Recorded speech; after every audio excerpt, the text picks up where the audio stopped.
ഈ പശ്ചിമേഷ്യൻ യുദ്ധത്തിന്റെ പേര് പറഞ്ഞ് വമ്പൻ കൊള്ളയാണ് രാജ്യത്ത് നടക്കുന്നത്. മനുഷ്യരെ ഇത്രയും പറ്റിച്ചുകൊണ്ട് ഇന്ധന വില വർധനവ് അത് വർഷങ്ങൾക്ക് മുമ്പ് ചെയ്ത അതേ പദ്ധതിയാണ് ഇപ്പോഴും കേന്ദ്ര സർക്കാർ നടപ്പിലാക്കുന്നത്. ഒറ്റയടിക്ക് 20 രൂപ 30 രൂപ കൂട്ടാതെ ദിവസം 1 രൂപ 2 രൂപ 90 പൈസ 80 പൈസ ഇങ്ങനെ കണക്കാക്കി ഈ കണക്കിന് ഇങ്ങനെ കൂട്ടിക്കൊണ്ടിരിക്കും. പുര കത്തുമ്പോൾ വാഴ വെട്ടുന്ന പരിപാടിയാണ്. ഒന്ന് ആലോചിച്ച്, പശ്ചിമേഷ്യൻ യുദ്ധത്തിൽ നിലവിൽ പ്രശ്നങ്ങളില്ല. നമുക്ക് ആവശ്യത്തിന് ക്രൂഡ് ഓയിൽ വിപണിയിൽ ക്രൂഡ് ഓയിലിന്റെ വില കുറയുകയും ചെയ്തു. അതെ, ബെന്റ് ക്രൂഡ് ഓയിലിന്റെ വില 98 രൂപയാണ്. അതെ, ആ വില 98 രൂപയായപ്പോഴാണ് ഇപ്പം എത്ര തവണ ഇപ്പം ആദ്യം ഒരു 3 രൂപ, ആദ്യം പ്രീമിയം പെട്രോളിന് 11 രൂപ കൂട്ടി, അത് 11 അല്ല 6 രൂപ 5 രൂപ ഒറ്റയടിക്ക് കൂട്ടി. അതിനുശേഷമാണ് ഈ സാധാരണ പെട്രോളിന് വില കൂട്ടാൻ തുടങ്ങിയത്. പിന്നെ ഇന്ധനത്തിന് ഇന്നിപ്പം 2.71 പെട്രോളിനും 2.61 പെട്രോളിനും 2.71 ഡീസലിനും കൂട്ടിയിരിക്കുകയാണ്. ഏതാണ്ട് 115 രൂപയ്ക്ക് മേളിൽ പോയി പെട്രോളിന്റെ വില നമ്മുടെ തിരുവനന്തപുരത്ത് തന്നെ. മറ്റുള്ള സ്ഥലങ്ങളിൽ അവരുടെ അവസ്ഥ ആലോചിച്ച് നോക്കി. മൊത്തം ഇന്ത്യയിൽ മുഴുവനായി ഈ പെട്രോളിയം കമ്പനിക്ക് എത്ര കോടി രൂപയുടെ ലാഭമാണ് ഇതിൽ നിന്നുണ്ടാക്കാൻ കഴിയുന്നത്. ഈ പുരത്തുമ്പോൾ വാഴ വെട്ടുന്നത് തന്നെയാണ് ഇവരുടെ സ്ഥിരം പരിപാടി. ലോകത്ത് എന്തെങ്കിലും ഒരു പ്രശ്നം എവിടെയെങ്കിലും ഉണ്ടായാൽ അപ്പോൾ തന്നെ ആദ്യം അവർ കൂട്ടുന്നത് ഇതായിരിക്കും. ഇത് കോൺഗ്രസ് സർക്കാരിനെ തീർത്തും കുറ്റം പറയാൻ കഴിയില്ല. കാരണം ഇങ്ങനെ വില കൂട്ടാനുള്ള അധികാരം ഈ ഓയിൽ കമ്പനിയെ കൊടുത്ത പണ്ട് UPA സർക്കാരാണ്. അതാ നിങ്ങൾ അന്താരാഷ്ട്ര വിപണിയിലെ ഇതനുസരിച്ച് കൂട്ടുക കുറയ്ക്കുക. പിന്നെ അതുപോലെ GST കുറവ് വരുത്തുമെന്ന് കേൾക്കാൻ തൊട്ട് കുറേ കാലമായി, ഇന്ന് വരെ അത് ചെയ്തിട്ടില്ല. അതങ്ങ് പോട്ടെ. അതെല്ലാം നമുക്ക്, അതായത് പെട്രോളിനും ഡീസലിനും ബാരലിന് $34 വരെ വന്ന സമയമുണ്ടായിട്ടുണ്ട്. ഒരു പൈസ കുറച്ചിട്ടില്ല. എത്ര കാലമായിട്ട് ഇന്ത്യയിൽ ഈ പെട്രോൾ വില ഇങ്ങനെ? നമ്മളെ ചില ഹോട്ടലുകളിൽ ഗ്യാസിന് വില കൂടുമ്പോൾ ഭക്ഷണത്തിന് വില കൂട്ടും, പിന്നെ ഗ്യാസിന് വില കുറയും, അപ്പോൾ അവർ കുറയ്ക്കില്ല. എന്താണോ കൂട്ടിയത് അതേ വിലേനെ തുടരും. ഇതാണ് നമ്മുടെ നാട്ടിലെ സ്ഥിരം രീതിയാണിത്. ഇതിന് പിന്നിൽ ഒരു വലിയ ഹിഡൻ അജണ്ട സംശയിക്കേണ്ടിയിരിക്കും. കാരണം വാഹനങ്ങളെല്ലാം ഇതിലേക്ക് മാറ്റാനുള്ള ഒരു നീക്കമാണ്. അത് ഞാൻ പറഞ്ഞിട്ട് അത് നല്ല കാര്യമാണ്. ഡൽഹി പോലെയുള്ള മെട്രോസിലും, ഡൽഹി, ബോംബെ, കൽക്കട്ട, അങ്ങനെയുള്ള ചെന്നൈ, അതുപോലെ കൊച്ചി, അതുപോലെയുള്ള സ്ഥലങ്ങളിലൊക്കെ ഫുള്ളി ഇതിലേക്ക് പോയാൽ നല്ലതാണ്.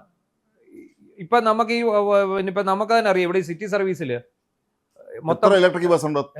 അത് എന്ത് പെട്ടെന്നാ വണ്ടി പെട്ടെന്ന്, കൊച്ചു വണ്ടി, അത് പെട്ടെന്ന് വളരെ സ്പീഡിൽ വളരെ ന്യായമായിട്ട് ഇത് ചെയ്യുന്നു പോകുന്നുണ്ട്. അതിനെ നമ്മൾ ഒരിക്കലും നമ്മൾ തെറ്റ് പറയുന്നില്ല. ഇപ്പം പശ്ചിമേഷ്യൻ യുദ്ധം, നേരത്തെ റഷ്യൻ യുദ്ധം വന്നപ്പോൾ ഏതായാലും കൂട്ടിയില്ല അല്ലേ? റഷ്യ ഉക്രൈൻ യുദ്ധം വന്നപ്പോൾ കൂട്ടിയില്ല. കാരണം അന്ന്, അതായത് ഈ $34 ഈ ഇന്ധന വില ബാരലിന് കുറയുന്ന ആ സമയത്ത് എണ്ണ കമ്പനികൾക്ക് കോടാന് 6,000 കോടി 10,000 കോടിയുടെ ലാഭമാണ് ഉണ്ടാകുന്നത് അല്ലേ? അതെ. മാത്രമല്ല, ഈ പല സംസ്ഥാനങ്ങളിലും നിയമസഭാ തെരഞ്ഞെടുപ്പ് പൂർത്തിയായപ്പോൾ നമ്മൾ അന്നേ പറഞ്ഞിരുന്നു, നിയമസഭാ തെരഞ്ഞെടുപ്പ് കഴിഞ്ഞ അടുത്ത ദിവസം അല്ലെങ്കിൽ അന്ന് രാത്രിയോ തന്നെ പെട്രോൾ വില ഒറ്റയടി കൂട്ടുന്നതാണ്. ആദ്യം ഗ്യാസ് കൂട്ടി, പിന്നെ ഇങ്ങനെ പെട്രോൾ ഓരോന്നോരോന്നായിട്ട് കൂട്ടിക്കൊണ്ടിരിക്കുന്നത്. ഇത് ആത്യന്തികമായി ഇത് ഏറ്റവും ബാധിക്കുന്നത് കേരളത്തെയായിരിക്കും. നമ്മൾ കൺസ്യൂമർ സംസ്ഥാനം. ഈ മറ്റു സംസ്ഥാനങ്ങളിൽ നിന്ന് എല്ലാ ഉപ്പോട് കർപ്പൂരം വരെ ഇവിടെ കൊണ്ടുവരുന്നത്. അതെല്ലാം തന്നെ ഈ ട്രാൻസ്പോർട്ടേഷൻ മാത്രം പൈസ വർദ്ധിക്കുന്നൊന്നും ആലോചിച്ച് നോക്ക്. ചരക്ക് കടത്തിനാണ് ഡീസൽ ഏറ്റവും അധികം ഉപയോഗിക്കുന്നത്. വലിയ തോതിൽ വിലവർധന ഉണ്ടാകും. ശരിക്കും ജനത്തെ മോഡി സർക്കാർ ഒരു വലിയ ദുരന്തത്തിലേക്കാണ് തള്ളിവിട്ടുകൊണ്ടിരിക്കുന്നത്. അതെ, എന്തുകൊണ്ട് സംഭവിക്കുന്നത് ഇപ്പോഴും നമുക്ക് മനസ്സിലാവുന്നില്ല. കാരണം നരേന്ദ്രമോദി സർക്കാരിലെ മന്ത്രിമാർ പലരും നല്ല പ്രൊഫഷണൽസ് ആണ്, ഭംഗിയായി കാര്യങ്ങൾ കൊണ്ടുപോകുന്നുണ്ട്, അഴിമതിയില്ല, നല്ല ഗവേണൻസ് തന്നെയാണ് നടക്കുന്നത്. പക്ഷേ ഈ സാധാരണക്കാരായ ജനങ്ങളെ ബാധിക്കുന്ന വിഷയം വരുമ്പോൾ ഇവരെന്തുകൊണ്ട് അതൊക്കെ മറന്നു എന്ന് ഇപ്പോഴും മനസ്സിലാവുന്നില്ല.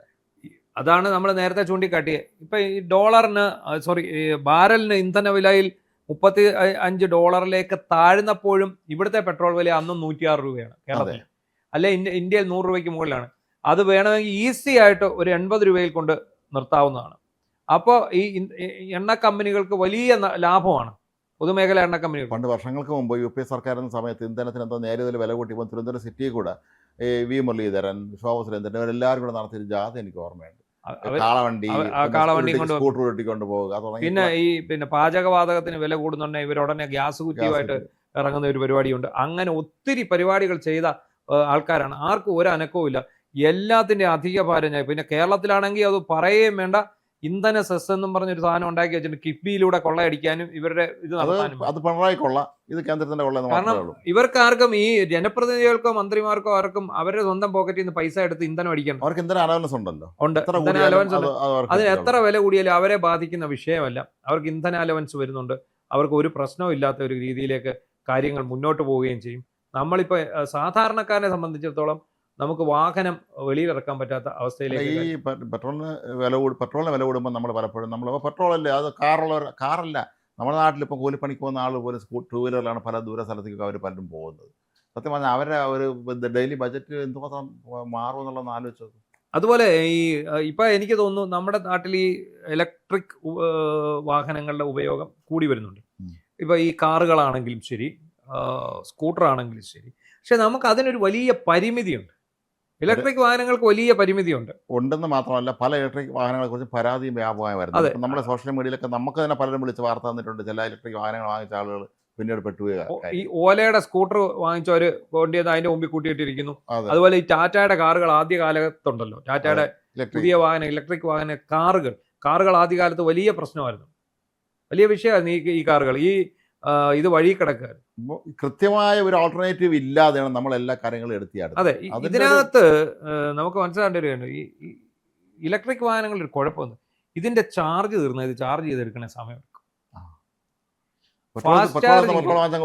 ഇപ്പൊ നമ്മുടെ ഓഫീസിൽ തന്നെ ഇലക്ട്രിക് വാഹനം അവരോട് നമ്മൾ കഴിഞ്ഞ ദിവസം സംസാരിച്ചത്, ഫാസ്റ്റ് ചാർജിങ്ങിൽ 1 മണിക്കൂർ കൊണ്ട് ഫാസ്റ്റ് ചാർജ്. 1 മണിക്കൂർ. പക്ഷേ അതിന് ഫാസ്റ്റ് ചാർജിങ്ങിന് പ്രത്യേക പോർട്ടാ. ഇത് കുത്തണമല്ലോ, അതിന് പ്രത്യേകം പോർട്ടുണ്ട്, അതിന് യൂണിറ്റിന് വില കൂടില്ല. എന്നാലും ഇത്ര വലിയ ഇതൊന്നും വരുന്നില്ല. ബാക്കി ഇപ്പം നമ്മൾ സാധാരണ ഒരു സ്കൂട്ടർ ഉപയോഗിക്കുന്ന, ഇലക്ട്രിക് സ്കൂട്ടർ ഉപയോഗിക്കുന്ന ഒരാളാണ്, നമ്മുടെ വീട്ടിലെ വൈദ്യുതി തന്നെയാണ് നമ്മൾ അതിന് ഉപയോഗിക്കുന്നത്. ചിലരൊക്കെ അതിന് സോളാർ വെച്ചിട്ടുണ്ടാവും, ചിലരൊക്കെ ഇതേന്ന് തന്നെ എടുക്കും. അപ്പോൾ അത് 6 മണിക്കൂർ എടുക്കും ഒരു സ്കൂട്ടർ ഫുൾ ചാർജ് വരെ. അപ്പോൾ ഒന്ന് ആലോചിച്ച്, നമ്മൾ ഇങ്ങനെ ഒരു ചാർജ് ഉള്ള ഒരു സ്കൂട്ടറുമായിട്ട് പോകുന്ന വഴിക്ക് വെച്ച് ഇതിൻ്റെ ചാർജ് തീർന്നു, നമ്മൾ ഈ ചാർജിങ് സ്റ്റേഷൻ തപ്പിപ്പോണം. അതെ, കാരണം ഇതൊന്നും കോമൺ ആയിട്ടില്ല, കോമൺ ആയി വരുന്നേ ഉള്ളൂ. എന്ന് വെച്ചാൽ ഇത് വരാതിരിക്കത്തില്ലെന്നല്ല, വരും. ഇനി അഥവാ വന്നാൽ പോലും നമ്മളുടെ ഇതിനകത്ത് സമയം വലിയ പ്രശ്നമാണ്. ഇതിൻ്റെ ഏറ്റവും വലിയ ന്യൂനത ഏതാണ്? ഇത് ചാർജ് ചെയ്യാനുള്ളത്. നമ്മൾക്കിപ്പോൾ അല്ലാത്ത ഒരു വണ്ടിയെ പോകുമ്പോൾ, പെട്രോൾ വണ്ടി അത് എന്തോ ചെയ്യും, തൊട്ടടുത്ത പമ്പിലോട്ട് കയറി 10 മിനിറ്റ് പോലും എടുക്കില്ല. ഇപ്പൊ ഇച്ചിരി കൂടുതൽ പെട്രോൾ അടിക്കാണ്ട് 10 മിനിറ്റ് മാക്സിമം.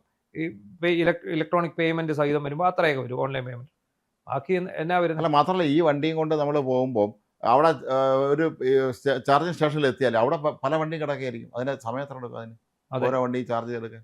ഇപ്പൊ ഈ ഇന്ധന വില വർധനവിന്റെ മറവിൽ രാജ്യത്തെ ജനങ്ങളെ കൊള്ളയടിക്കുക എന്നുള്ളത് തന്നെയാണ്. ഇതിനെതിരെ നമ്മൾ പ്രതികരിക്കാതിരുന്നിട്ട് കാര്യമില്ല. ഇനിയും 20 രൂപ കൂട്ടണമെന്നാ പറയുന്നത്. അതെ, ഇപ്പൊ തന്നെ 8 രൂപ കൂട്ടിക്കഴിഞ്ഞു. അത് ഇങ്ങനെ ഈ ദിവസം 2 രൂപ 1 രൂപ 80 പൈസ 90 പൈസ വെച്ച് കൂട്ടി. നേരത്തെ പണ്ടുണ്ടായിരുന്നു ഈ പരിപാടി. പണ്ട് ഇതേ പരിപാടി തന്നെ. ഈ കോവിഡിന്റെ സമയത്താണ് ഇത് ഒന്ന് സ്റ്റോപ്പ് ചെയ്തിട്ട്, പക്ഷെ പിന്നെ അവർ ചെയ്തത് ഈ 106 എത്തിച്ചത് അവിടെ സ്റ്റോപ്പ് ചെയ്തു. സ്റ്റോപ്പ് ചെയ്യുമ്പോൾ ഈ സമയത്ത് എന്താ, പെട്ടെന്ന് ഡോളറിന് ക്രൂഡ് ഓയിൽ വില ബാരലിന് ഇത്ര ഡോളറായിട്ട് കുറയും. ഈ കുറയുന്ന സമയത്ത് ഇവർക്ക് വൻ ലാഭമാണ്. ഇനി കൂടിയാൽ പോലും ഒരു $75 കൂടുതൽ പോയിട്ടില്ല. അത് കൂടുതൽ പോയിട്ടില്ല. ഇപ്പോഴും അത് എത്രയായി? $100 താഴെയാണ് നിൽക്കുന്നത്. $98 പോയി. അപ്പൊ നമ്മുടെ നാട്ടിൽ ഇനി പഴം, പച്ചക്കറി, അരി എല്ലാത്തിനും വില കൂടും. കാരണം മറ്റു സംസ്ഥാനത്ത് കൊണ്ടുവരില്ലേ. അതെ, സ്വാഭാവികമായിട്ട് കച്ചവടക്കാർ അവരെ കൂടുതലും പൈസ കൊടുത്ത് കൊണ്ടുവരുമെന്ന് പറയുമ്പോൾ അവർ അതിന്റെ വില നമ്മളെ ഈടാക്കും. ഇതിനെയൊന്നും നേരിടാൻ നമ്മുടെ നാട്ടിൽ വിലക്കയറ്റം നേടാനൊന്നും യാതൊരു സംവിധാനം പണ്ട് ഇല്ല. അത് മാത്രമല്ല, ഇപ്പൊ തന്നെ ഓൾറെഡി ഈ പശ്ചിമേഷ്യൻ ഇതിന്റെ പേര് ഗ്യാസിന് വില കൂടി, അല്ലെങ്കിൽ സിലിണ്ടർ കിട്ടാനില്ല എന്നും പറഞ്ഞ് ഓൾറെഡി ഉള്ള ചായക്കട മൊത്തം കാശ് കൂട്ടി. ചായക്കട മാത്രമല്ല, അവിടെ ജ്യൂസ് കടയിൽ വില കൂട്ടി. ജ്യൂസും ഗ്യാസും തമ്മിൽ ഒരു ബന്ധമില്ല, വില കൂട്ടി. പക്ഷേ എന്താ സംഭവിക്കുന്നത്? കൂട്ടിയ വില ഇനിയും കുറയ്ക്കുക. അത് എല്ലാവരും അങ്ങനെ. നമ്മൾ നേരത്തെ പറഞ്ഞ ഹോട്ടലുകാരെ പോലെ എല്ലാവരും നമ്മുടെ നാട്ടിൽ ഒരു രീതിയാണ്. അത് കൂട്ടിയ വില പിന്നെ കുറയ്ക്കില്ല. അത് ഇന്ധനത്തിന്റെ വിലയായാലും, ചായയുടെ വിലയായാലും, കട്ട്ലറ്റിന്റെ വിലയായാലും, വടയുടെ വിലയായാലും ഇതൊന്നും കുറയ്ക്കില്ല. ഇതിന്റെ എല്ലാം വില കുറയും. ഏതിൻ്റെയൊക്കെ ഈ അസംസ്കൃത വസ്തുക്കളുടെ എല്ലാം വില കുറയും. ഈ എണ്ണയുടെ വില കുറയും, അതുപോലെ പിന്നെ ചായപ്പൊടിയുടെ വില കുറയും, പാലിൻ്റെ വില കൂടിയാണ് നിൽക്കുന്നത്. ഇപ്പം ഈ പാലിൻ്റെ വിലയും ഈ ചരക്ക് വിലയും എല്ലാം കൂടെ വരുമ്പോഴത്തേക്ക് മിക്കവാറും ഒരു ചായ കുടിക്കുകയാണെങ്കിൽ നമ്മൾ വീട്ടിൽ തന്നെ ഇരിക്കണം എന്നുള്ള അവസ്ഥയിലേക്ക്. അതെ, അങ്ങോട്ടേ പോകത്തുള്ളൂ. എന്താണെങ്കിലും ഇന്ധന വില വർധനവ്, രാഹുൽ ഗാന്ധി അതിനെതിരെ പ്രചാരണമൊക്കെ ആയിട്ട് വന്നിട്ടുണ്ട്. പക്ഷെ അത് പോരാ. രാജ്യവ്യാപകമായ പ്രക്ഷോഭം ഉണ്ടാകണം. കർഷക പ്രക്ഷോഭം ഉണ്ടാകും. ഈ നീറ്റ് പരീക്ഷയിലെ ക്രമക്കേടാണെങ്കിലും ശരി, ഇന്ധന വില വർധനമാണെങ്കിലും ശരി, രാജ്യവ്യാപകമായ പ്രക്ഷോഭം ഉണ്ടാകേണ്ടിയിരിക്കുന്നു. അതില്ലെങ്കിൽ ഇത് കൂട്ടും. 20 രൂപയുടെ കൂട്ടിക്കഴിഞ്ഞാൽ 135 രൂപ 140 രൂപ 1 ലിറ്റർ പെട്രോളിലേക്ക് പോയി കഴിഞ്ഞാൽ ഒന്ന് ആലോചിച്ചോണം എവിടെ നിന്നാ പോകുന്നത്. സാധാരണക്കാരന്റെ ജീവിത അവതാളത്തിലാവും. രാഹുൽ ഗാന്ധി ഇന്ത്യയിലുണ്ടോന്നൊക്കെ അറിഞ്ഞില്ല. രാഹുൽ ഗാന്ധി ഇന്ത്യയിൽ ഉണ്ടെങ്കിൽ അദ്ദേഹം തന്നെ നേരിട്ട് മുൻകൈ എടുത്ത് ഇറങ്ങി ഇതിനൊരു പരിഹാരം കണ്ടുപിടിക്കുക. കാരണം നമ്മുടെ പ്രതിപക്ഷത്തിന്റെ ജോലി അതാണ്. അതെ. അവർക്ക് മാത്രമേ ചെയ്യാൻ സാധിക്കൂ. സംസ്ഥാന സർക്കാർ വേണമെങ്കിൽ ഒരു രൂപയ്ക്കകം കൊണ്ട് കുറയ്ക്കാനുള്ള ഒരു അത്രേ സംവിധാനം ഉള്ളൂ. അത്രേ ഉള്ളൂ. അല്ലാതെ വേറെ ഒന്നും സംസ്ഥാന സർക്കാരിന് ചെയ്യാൻ കഴിയില്ല. പണ്ട് ഉമ്മൻചാണ്ടി സർക്കാരിൻ്റെ സമയത്ത് അങ്ങനെ അവർക്ക് ചെയ്തിരുന്നു. അതൊന്നും നമുക്ക് ശാശ്വതമായ ഒരു പരിഹാരമായി കാണാൻ കഴിയുകയില്ല. ഇത് അടിയന്തരമായി തന്നെ ഇതിനൊരു വിഷയം ഗൗരവതരമായി എടുത്ത് ഒരു പരിഹാരം കണ്ടെത്തണം. ഈ വിവാദങ്ങൾക്ക് പുറകെ പോകുന്ന സമയത്ത് പ്രതിപക്ഷ കക്ഷികൾ ഒന്നടങ്കം ഒറ്റക്കെട്ടായിട്ട് തന്നെ നിന്ന് ഈ ഇന്ധന വില വർധനവെ എതിർക്കുക തന്നെ വേണം.